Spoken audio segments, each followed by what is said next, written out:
Radio Laser.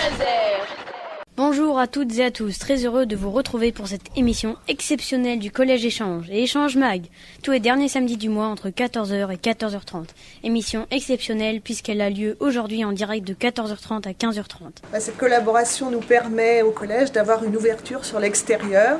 Et quand on voit le plaisir que peuvent prendre les quelques élèves qui participent à cet atelier, on a vraiment envie de continuer. Présente-nous l'échangeur. L'échangeur sort tous les 15 jours environ. Il est distribué à tous les collégiens. Qu'allons-nous retrouver ce mois-ci ? Nous allons retrouver le témoignage de Chabir, le club bridge du collège et de la musique. Parle-nous en plus du bridge. Au collège, une vingtaine d'élèves de 5e et 6e s'initient au bridge sur leurs heures de permanence, encadrés par 2 bénévoles joueurs du cercle Paul Bert. On est toujours sur Échange Mag en direct, il est 15h04. Un petit mot sur le marché de la création ? Pour aider les acheteurs dans leurs idées de cadeaux, le marché de la création s'installe place Hoche jusqu'au 24 décembre. Une quarantaine d'artisans d'art proposent leurs créations, photos, bijoux, vêtements, cuir, métal, tous les jours de 10h à 19h. Et aussi une petite dédicace à Véronique Madoulot, mère d'une de nos élèves du collège. Un film d'animation, Megaman, qui sort aujourd'hui dans les salles obscures, il a été réalisé par Tom McGrath. Peux-tu nous raconter l'histoire dans ces grandes lignes sans nous dévoiler la fin ? Megaman est le super méchant le plus génial de toute l'histoire de l'humanité, et le pire loser aussi. Depuis des années, il essaie par tous les moyens de conquérir Metro City, en vain. Chacune de ses tentatives est mise en échec par l'invincible Metroman, et tourne à la farce. Jusqu'au jour où Megaman tue Metroman. Mais un super méchant a besoin d'un super-héros pour se sentir exister et avoir un but dans la vie. Megaman a donc l'idée de se fabriquer un nouvel adversaire, Titan, encore plus grand, plus fort et plus héroïque que le précédent. Ça apporte pour certains, on travaille sur la confiance en soi, on les sent très différents par rapport à ce qu'ils font au collège d'habitude et ils peuvent se réaliser. Travailler en groupe, c'est très très important. Se retrouver chaque semaine dans un moment convivial et puis créer quelque chose, voilà.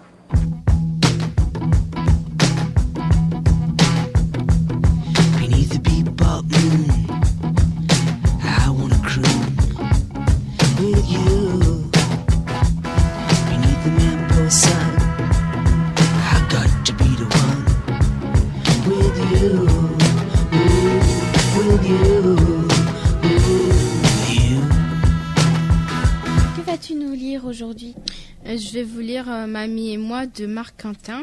En fait, c'est l'histoire d'une petite fille qui s'appelle Alice et de sa grand-mère Félicia.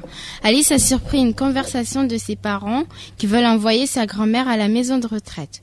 Pour ne pas dévoiler la vérité à sa grand-mère, Alice décide de lui cacher la vérité en lui faisant croire qu'elles vont aller en Afrique pour sauver des enfants malades. Folle de joie à cette idée, Alice amène sa grand-mère en ville pour une journée passionnante, pleine de rencontres. Et où peut-on retrouver ce livre ? Si vous souhaitez savoir la suite, n'hésitez pas à aller retrouver ce livre dans une bibliothèque.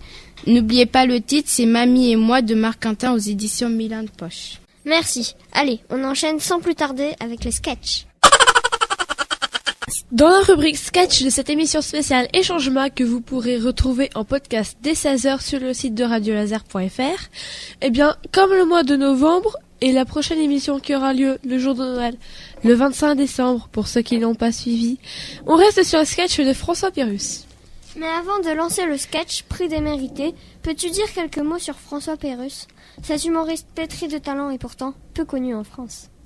François Pérusse, né le 8 octobre 1960 au Québec, est un humoriste québécois qui s'adonne aussi à la chanson. Il est célèbre pour ses sketchs radiophoniques où il manie le non-sens des jeux de mots.